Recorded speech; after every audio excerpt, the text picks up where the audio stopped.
Hey out, your boy Mr. XP here, back with the bonus part of Hellblade Part 2, or Hellblade 2. I don't know why I said Part 2. This is Hellblade 2. We just finished the gameplay walkthrough in the last part, and I'm telling you, I was not expecting me to beat the gameplay walkthrough that fast. It's crazy to me that I did that.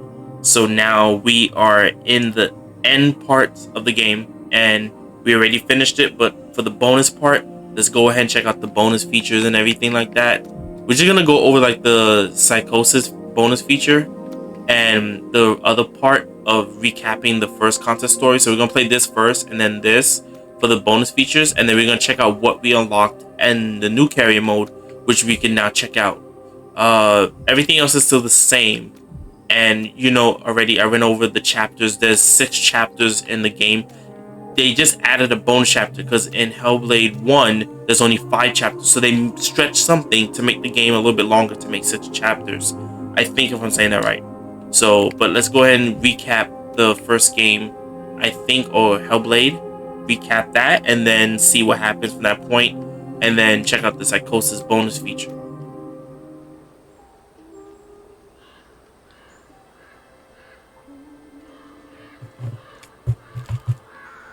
If you guys missed this in the beginning of the first Senua, part of the gameplay walkthrough. the outcast who became a warrior, who faced her demons and challenged the gods for her lover's soul, has accepted the voices, the furies, as part of herself.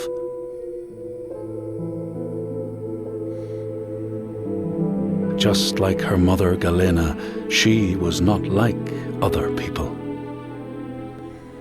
She saw and heard the world differently. Her father Zinbel told her she was evil, tainted by the sin of her mother.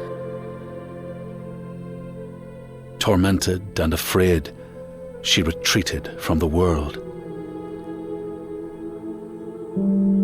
Until love broke through like the rays of a new dawn. In Dillion's acceptance, she could live again. He gave light to her mind and freed a warrior from her body. But the voice of her father stayed with her, reminding her of her curse. And when the plague came to her land, the people blamed Senua. She took her darkness with her, banishing herself to the wilds. So she was not there when the Northmen massacred her people and sacrificed Dillion to the god of hell. Senua's torment was so deep that the world around her fell away. She took the head of her beloved, the vessel of his soul, and vowed to go to hell herself to save him. Through mist-shrouded horrors, she fought to find the secret path that would lead her to the very gates of hell. But the way was marked by fire and illusion. Senua had to fight the gods that guarded these paths and stave off the rot which threatened to consume her mind and end her life. Only conquest could open the gates. Only blood would bring her face to face with Hela. Face to face with defeat.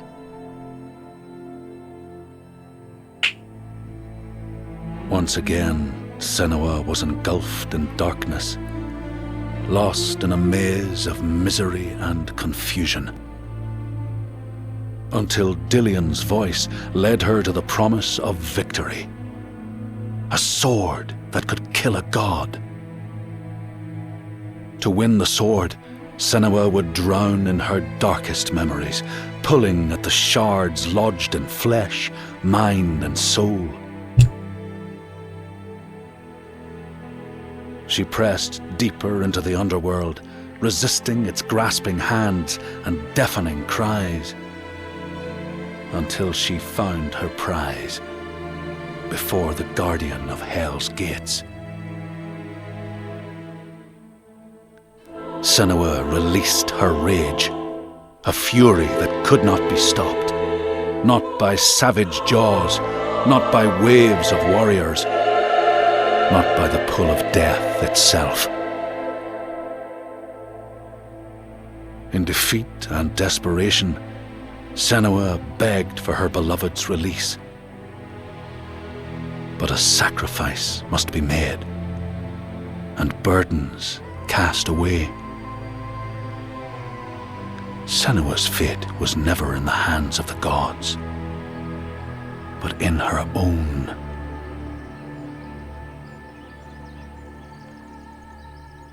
Only she could choose, out of love, to live, to go on,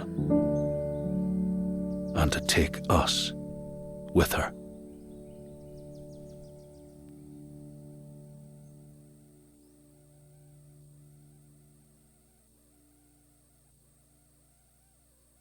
All right. So that's just a recap from the beginning of the gameplay walkthrough. If you guys didn't see that in the first part, so that was a recap of what happened in the first game, and now the bonus features.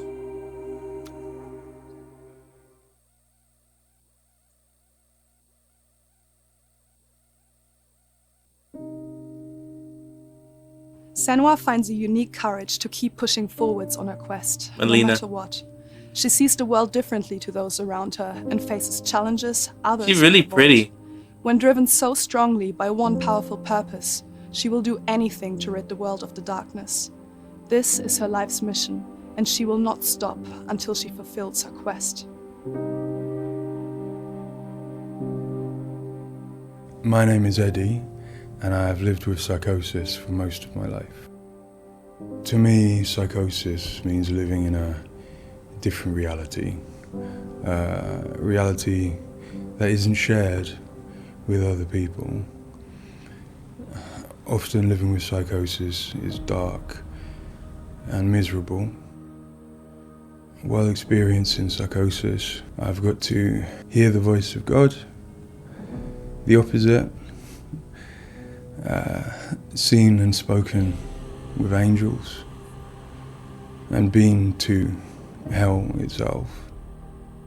Recovery college and peer support really did turn my life around. I thought I would never get better, and yet here I am.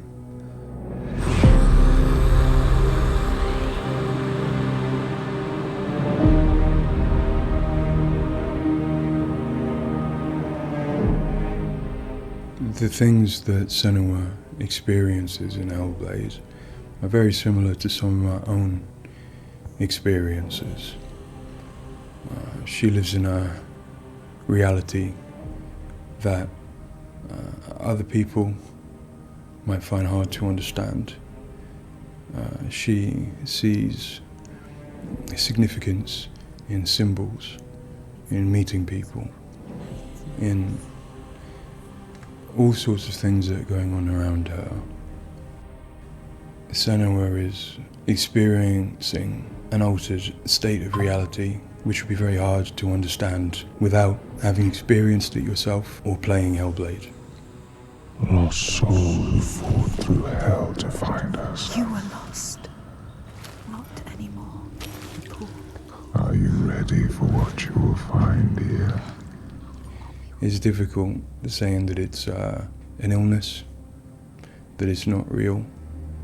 Of course, to me, it is. And of course, to Senua, it is. And that's what's driving her to do these amazing feats of courage, to overcome pain and exhaustion, to do what she knows she must. All the rage. All the fear. Everything I've seen. Everything I've done has led me to this place. We've come so far. Not far enough. Say it. You are ready. Tell them. In Senua's Saga Hellblade 2, we tell the second part of the story of Senua, a Celtic warrior who, like Eddie, has experiences of psychosis. seeing the world in a unique way and existing in a reality unshared by others. At a surface level, this manifests for Senua in seeing things that others don't, hearing things that others don't, and having unique beliefs about the world.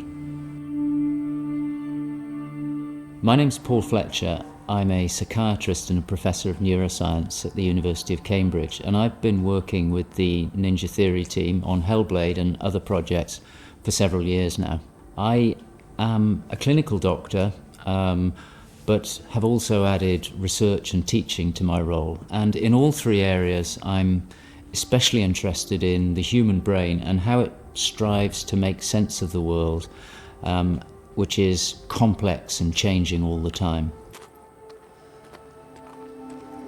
The lake, like a mirror. You can see the reflection. Senua, like many people, experiences psychosis.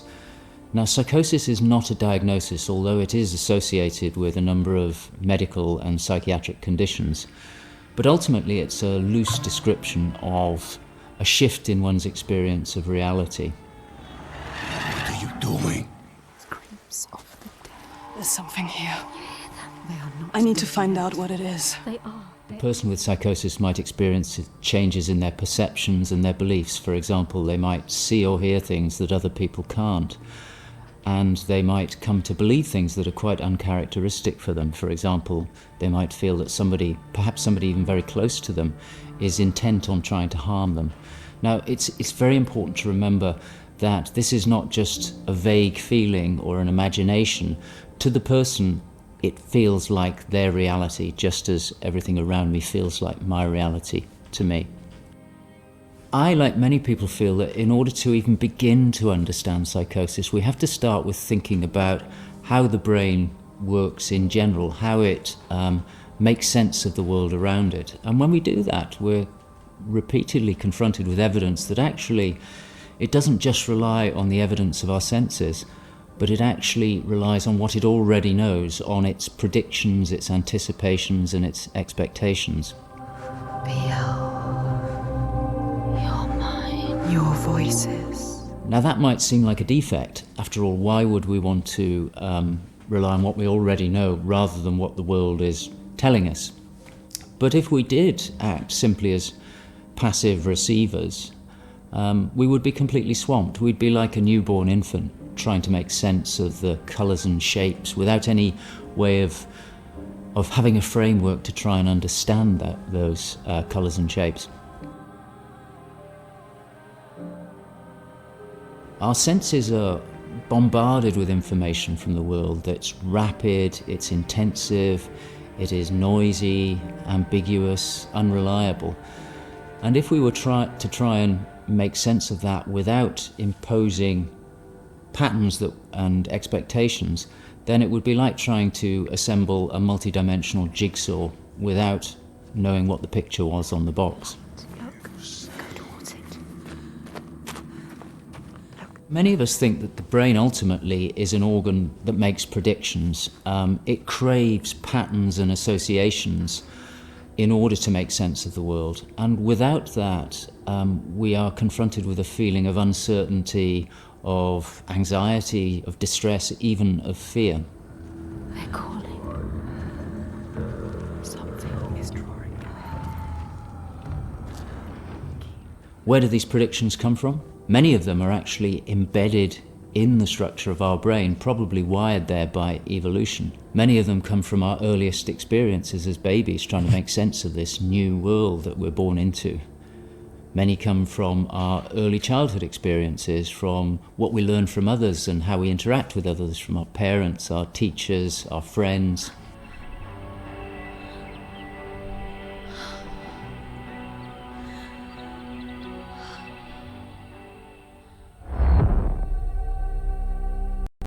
We all have a feeling that we're directly in contact with an objective reality, but it's probably the case that what we experience as our constructed model of the world is a blend of the evidence of our senses, but also what we are predicting or expecting from the world.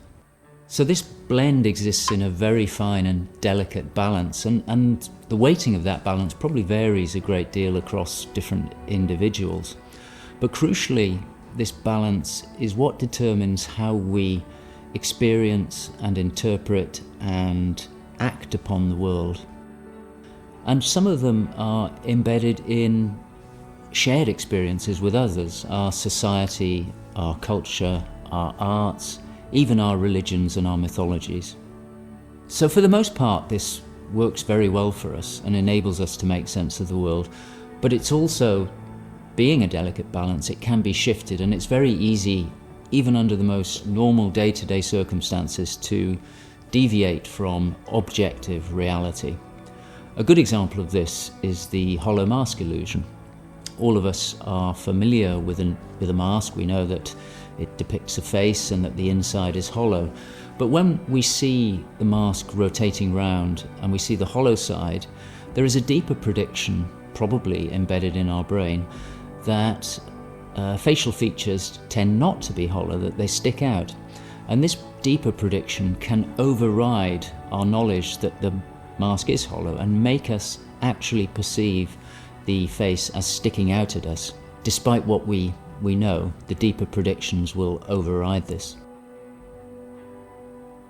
So for me and many in my field, perceptual illusions like this, which are very common, are really interesting because they tell us something fundamentally about how the brain is making sense of reality, its predictions.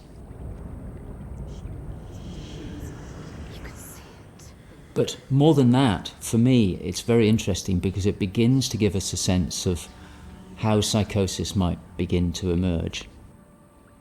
Psychosis is this experience of an altered internal construction of one's reality. And it seems feasible that this is dependent upon this balance I've talked about between predictions and evidence. And it is probably the case that some people tend to weight their predictions more heavily. This, in many circumstances, is advantageous because it means that they can discern patterns and associations that perhaps other people can't. But if that balance was shifted further by different circumstances, then it may well be that they begin to construct a reality that doesn't accord with the world around them. What might cause that shift? Well, a number of things. It could be caused stress, sleep deprivation. It could be caused by illness, neurochemical disturbances. It's also the case that our experience will change how we predict things. So a very profound experience, for example, of trauma, could powerfully change the way in which we make predictions about the world and shift us from this delicate balance into a state of psychosis. In the case of Senua, we know that from an early age she was able to discern patterns and associations that perhaps other people couldn't. And on top of that, her childhood and adolescence had a number of traumas in it. Her father was abusive and he accused her of being the cause of evil and darkness. Her mother, who had the same capabilities as she did, was actually sacrificed for the same reason. And in addition, her village was attacked by Vikings and her lover was brutally killed. And it's possible that all of these traumas would act on her natural tendencies to topple her into this psychotic experience that is depicted in Hellblade. With every defeat, the dark rot will grow and soon it will take her soul.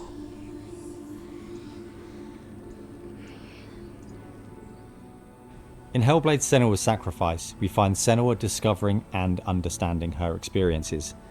They're relatively new to her, and the pain and torment feels at its most acute. Having travelled to a new place, with a mind full of her trauma and truth stories of the Vikings, she embarks on a journey of coming to terms with what has happened in her life. Ultimately, rather than finding the unachievable certainty of rescuing Dillion, she achieves certainty in the realization that Dillion is gone forever. She learns to accept his death, and in turn, her experiences of psychosis. Even in darkness, the wonder and the beauty of this world never leaves us. It is always there, waiting to... In Senua's Saga, we find Senua at a different place on her physical and mental journey.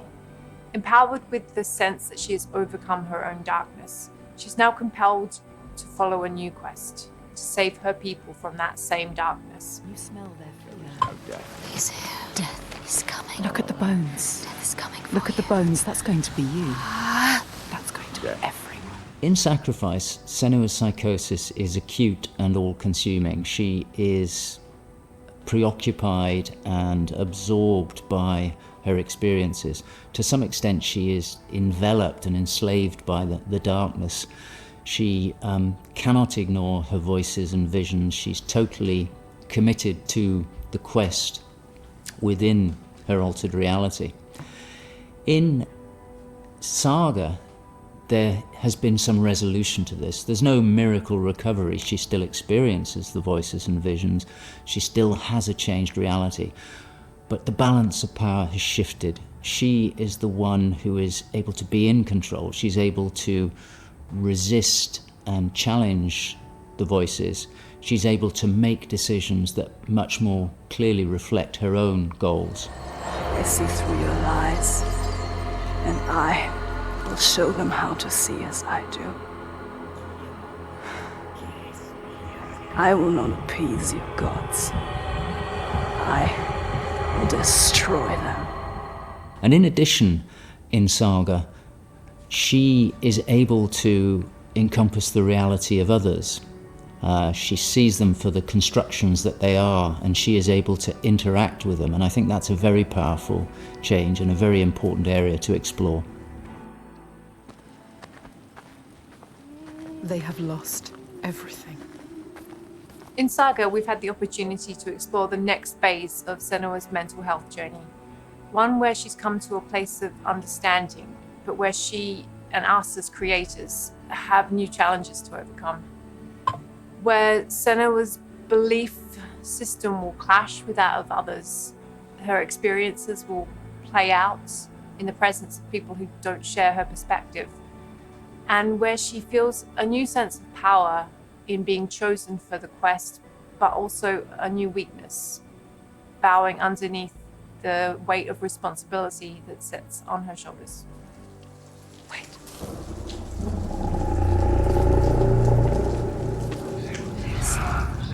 In Saga, we have once again utilized binaural audio to bring Senua's voices to life. Her furies still travel with her, but their tone has changed this time. She continues to be haunted by her father, and she starts to feel the audio presence of Icelandic myth infecting her mind. That scream. That voice. Something dark, Senua. You need to go up there. Don't let them see you coming. You need to find out. Don't let the monsters find you. You can do this, Senua. To hear the world as Senua does, we spend time with people with lived experiences of psychosis, and also with Paul Fletcher. This made a strong basis of what it is to hear voices, what they say, how they sound, how they change or react to external stimulus. And this paired with all we learned from the first game, Hellblade: Senua's Sacrifice, led us to create Senua's own sonic version of reality. To me, it's a privilege to sit in a room to play our game, and as we progress, hear their comments, thoughts and suggestions. Each one provides a different perspective, and I find especially inspiring and humbling to hear from Eddie his own experiences. Especially, I find he has a way of putting very complex emotions, situations, in a very simple yet poetic way, and it's really inspiring for me when I'm thinking in Senua's journey.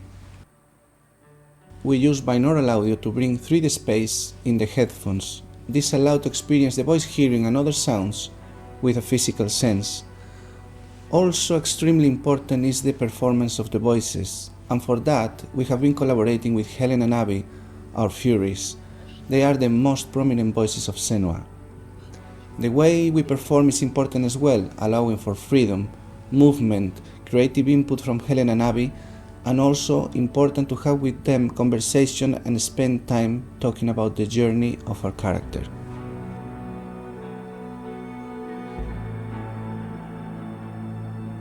There is a lot of time gone into experimentation, so every sound in the game is connected in some way with the emotion that Senua is experiencing as she travels through Iceland, from the sounds of the nature to some of the musical moments. What's a sign? Beyond of its uniqueness or not, I find that for me, something extremely important is to create a connection beyond the game. So in understanding Senua's own reality and going on a journey with her, I hope our players will understand better how people experience reality different, and in doing so, I feel we break those walls that keep us distant and lonely. My brothers used to come here to practice fighting. Sneak out. Follow them. For Saga, in order to bring Senua's experiences of hallucinations to life, it was very important for us to listen to people's real lived experiences. It was then a case of thinking about how Senua's world and reality might look when faced with these types of examples. This would have been impossible without Paul Fletcher and amazing people like Eddie and Kathy, who've been so open and honest about what they have been and do go through on a day-to-day basis. I think it takes real strength to be able to talk about such personal things to a new group of people.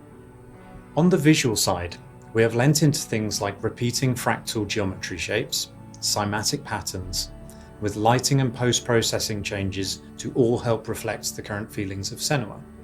And hopefully, when combined with the audio and gameplay, the player will get a sense of what we are aiming to achieve. Just like before. No, this cannot happen again. You couldn't do anything. We have to stop it happening. Face it. You need to face it. Focus. You need to look at it. In Sacrifice, we saw a story of Senua's suffering at the hands of her experiences.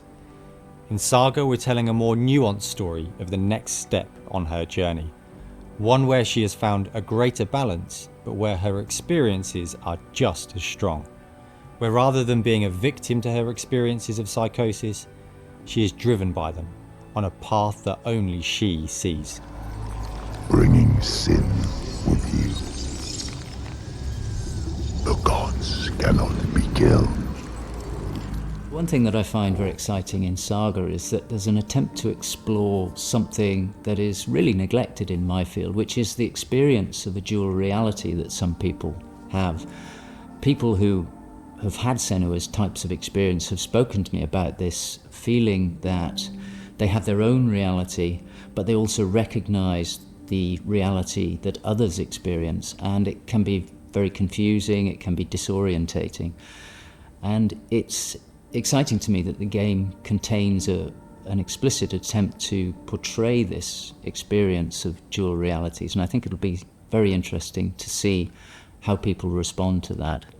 It's amazing what has been done and what's been portrayed. I think it's really difficult to turn words into what other people might be seeing, but I think I'm always blown away by what Ninja Theory come up with for their games, and I'm really stunned at the quality of the things that she sees and the sounds of the voices that she has. I think they're pretty realistic. She's getting closer. Yes, she can feel it. I hope that the game will help people who maybe don't understand psychosis or don't know very much about it to start with. I think by experiencing some of what they will do in the game, I think it brings to life a little bit of what it's like to have psychosis, and I think hopefully people will learn from it. Now I'm working as a peer support worker, and what that means is that in my case, in the job that I have in my role, it means that I go to see my people, to see my peers. We talk about how things have been. The way that Hellblade has captured the experience of psychosis is nothing like I've ever seen before in terms of its realism, in terms of its fairness to people like me.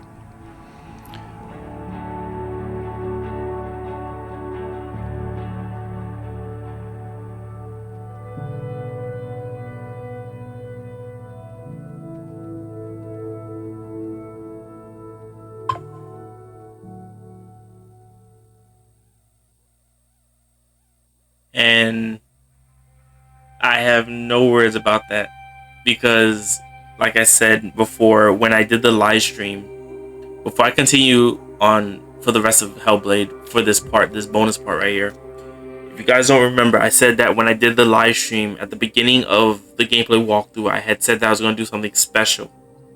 And for me, doing something special like this, it's something that I never thought I'd be able to do, but I want to make an effort and try to make a change with how things are for me.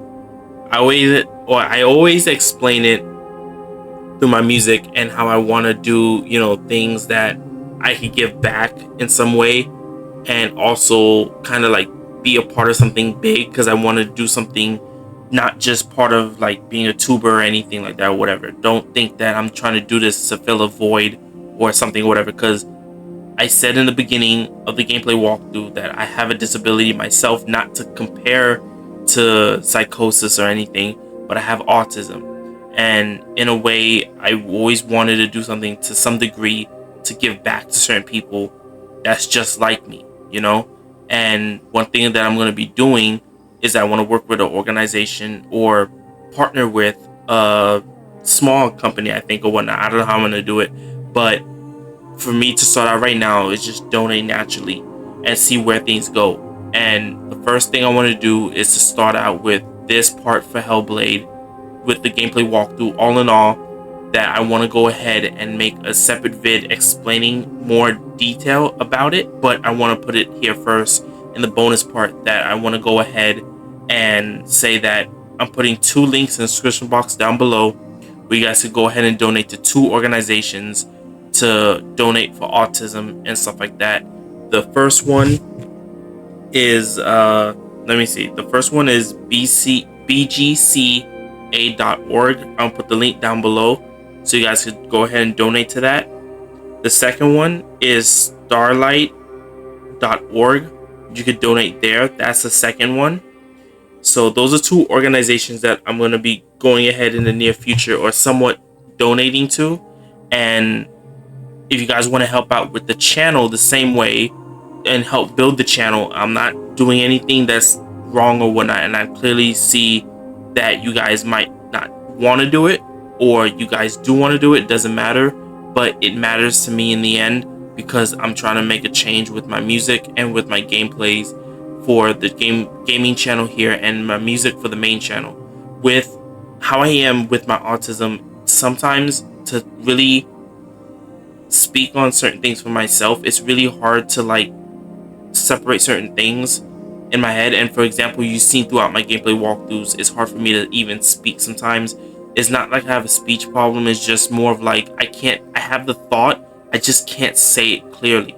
And that's always been a problem with me for years growing up, and I've been trying to work on it and get better at trying to speak what's on my mind and say the truth and stuff like that. That's what makes it kind of hard for me the other way, but yet I'm also trying to not let that hinder me or like stop me from getting where I want to be or go where I want to be in life in a way with my autism. So it's like that's just the key thing that I want to do.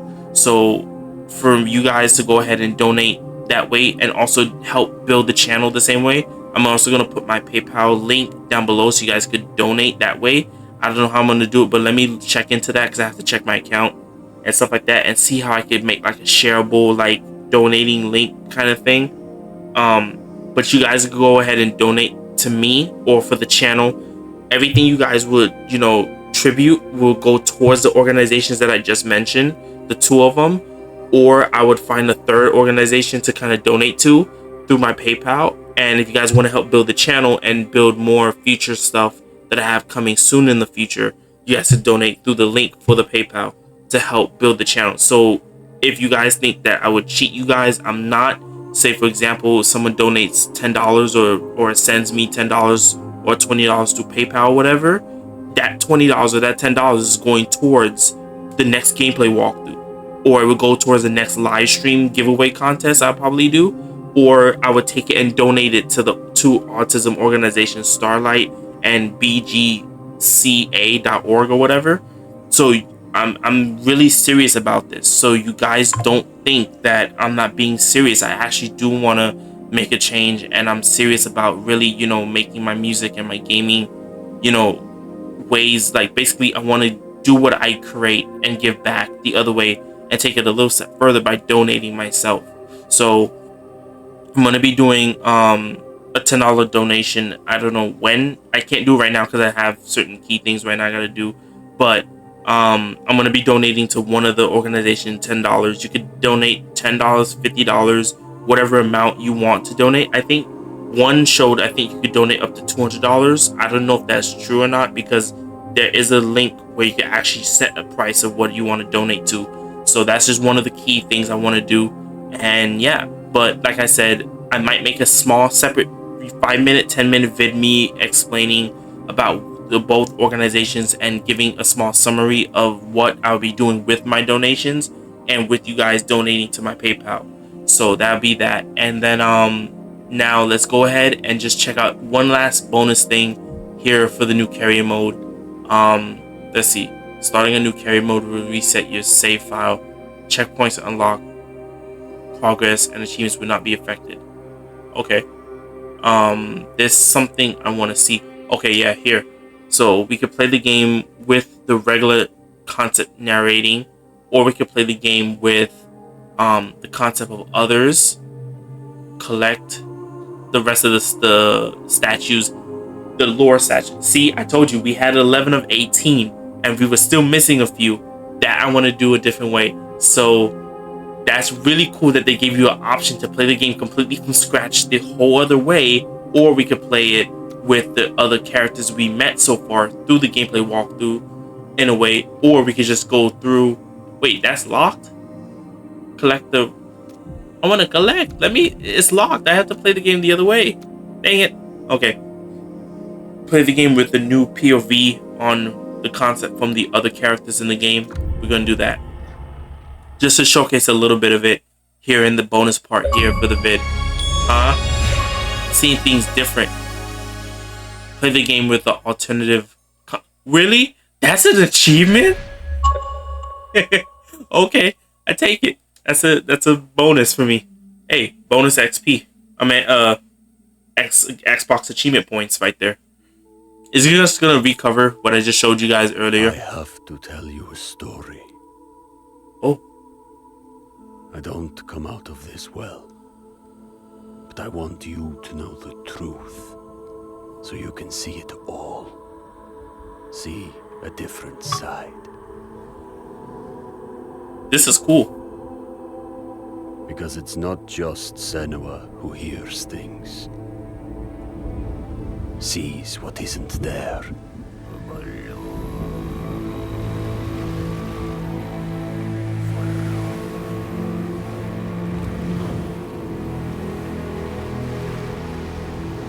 We often traded and lived among the people of those isles.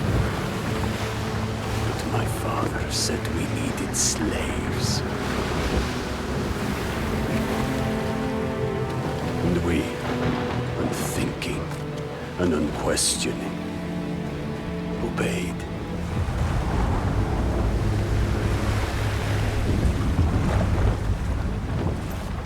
We knew the reason. Knew there was no other way. His way was the only way. So we obeyed. We had plans for them.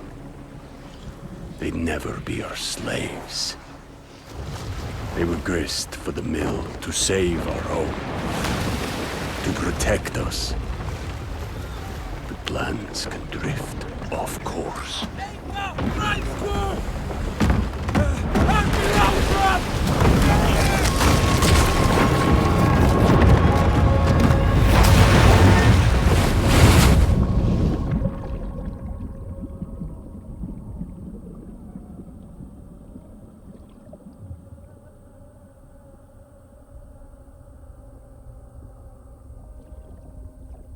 It begins as it ends, alone in the dark.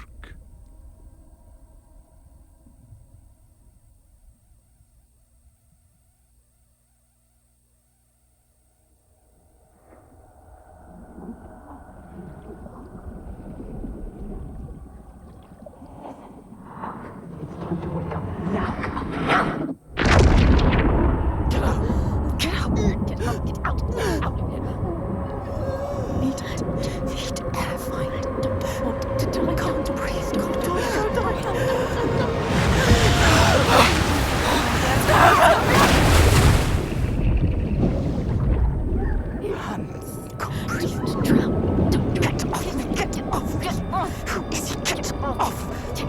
strangling. I'm going to drown you. No, not here. Go. Me now. Get off me. Go. Okay. A moment. Look up. Calm. Light. Go. Beauty. Go towards it. Where is he? Lost you. Find someone. She's lost. She's lost.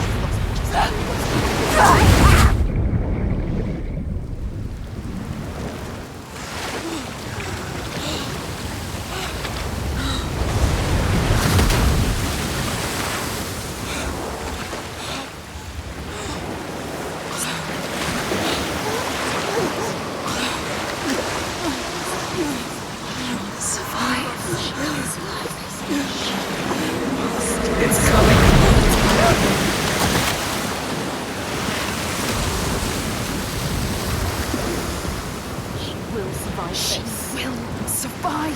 Come on, get up. Get up, quick.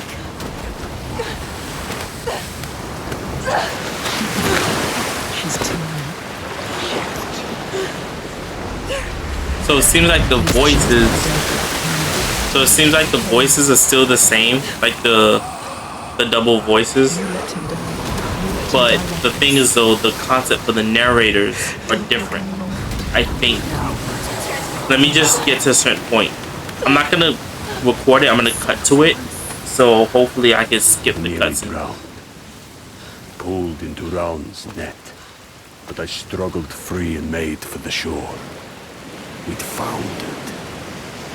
My father would be angry, but maybe there would be a way to take back what we had lost.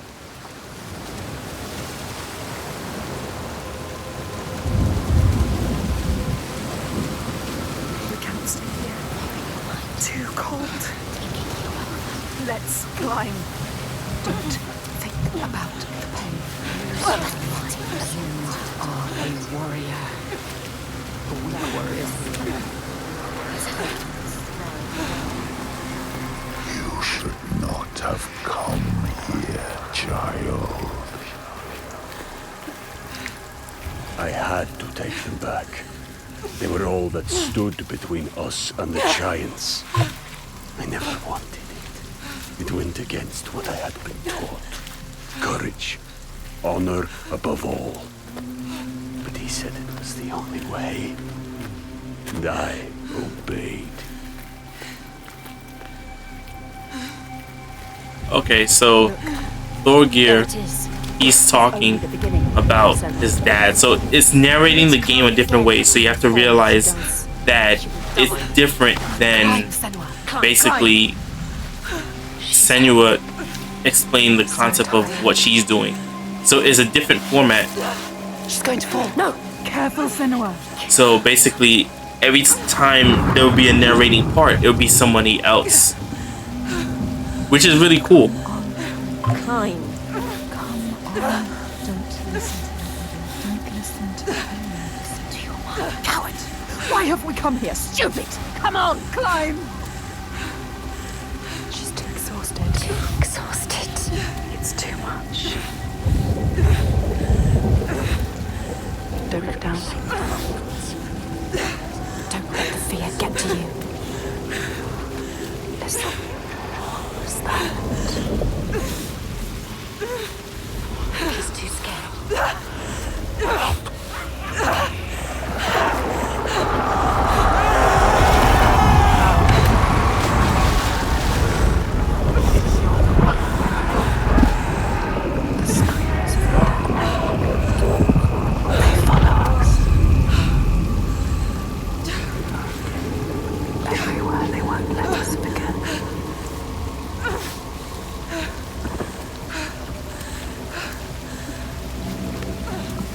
Half drowned, I washed up on the shore.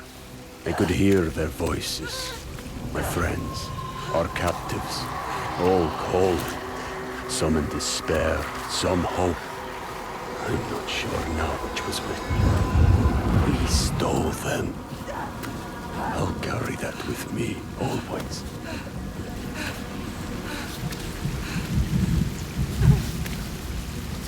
She is afraid, exhausted.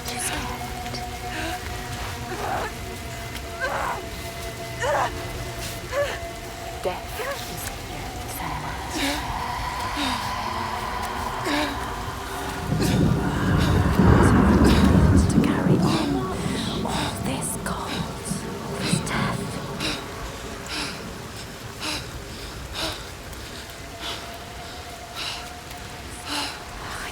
stupid plan. Why did we come here? She's stupid. Ready. You're too weak. Ready. You should not have come here, child.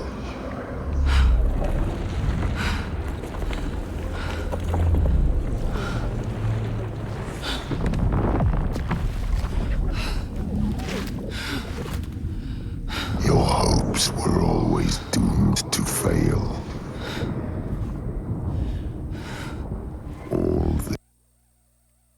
Oh wait, no, I can skip the cinematic. What the heck? But we're using the thumbnail for this right here.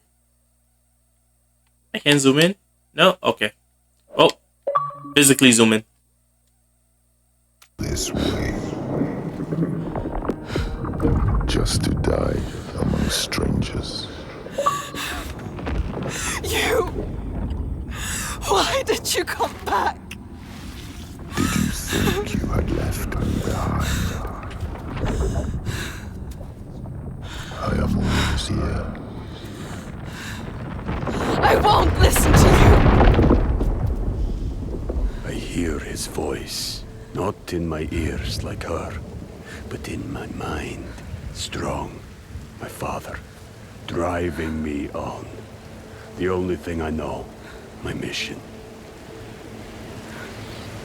Alright, so that's that. I just wanted to see what it looks like or how it sounds like to play Hellblade with the new voices from the other characters that you met in the game so far.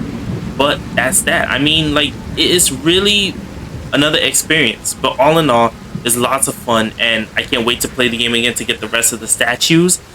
I would record that, but there's no point. So, but yeah. It's your boy, Mr. XP. I thank y'all for watching this part, and trust me, like I said, it's really a special thing for me to do this. And like I said, I'm gonna put my PayPal link to share, the shared link, not my real PayPal. And I'm gonna put the links to the organization that you guys can go ahead and donate to for autism, in a way similar to like the psychosis for that mental illness, in a way with Senua. So with the psychosis. So in a way, I'm trying to compare it to like, or mix it similar to like ADHD, ADD, schizophrenia and stuff like that. You kind of get what I'm trying to say, where I'm going with this. I explained it before in the live stream in the first part for Hellblade, but I'm going to take it a step further and mix it with what I'm explaining now in the bonus vid here on the channel. But it's a lot of fun playing Hellblade, and I can't wait to see where else the game's going to take me. It's going to be lots of fun. Let's just go back to the main menu, and I'm going to end it here. So yeah, but it's your boy, Mr. XP. Thank you for watching this bonus vid, and thank you for watching the full gameplay walkthrough and watching the other gameplay walkthroughs I did early this year and stuff like that. And again, like I said, I'm recording this on June 20th. It's now 2024. It's 5:05 in the afternoon. And remember, like I said, this part is going to be coming out later this year. By the time this part comes out, it's already out on the channel. So yeah, it's your boy, Mr. XP. Please like and subscribe to the channel. Please support this little organization project I have going on for autism, in a way, and the future journey project that I hope that would work out, that I could build if it comes to that. And yeah, thank y'all for supporting the channel. Remember, like I said, I'm not taking you guys, Uncle Sam, your money. I'm taking it and putting it back into the channel. I'm building a brand and a business and stuff like that. I can't do that if I don't have support. So if you guys don't support me, you guys won't get more gameplay walkthroughs on the channel. Everything that you guys see so far is really done by my time, my Uncle Sam, my pocket. I'm putting into everything, and I'm building everything this way. So yeah, but thank y'all for watching. I see you guys in the next gameplay walkthrough, and trust me, it was a lot of fun playing Hellblade. I'll see y'all later.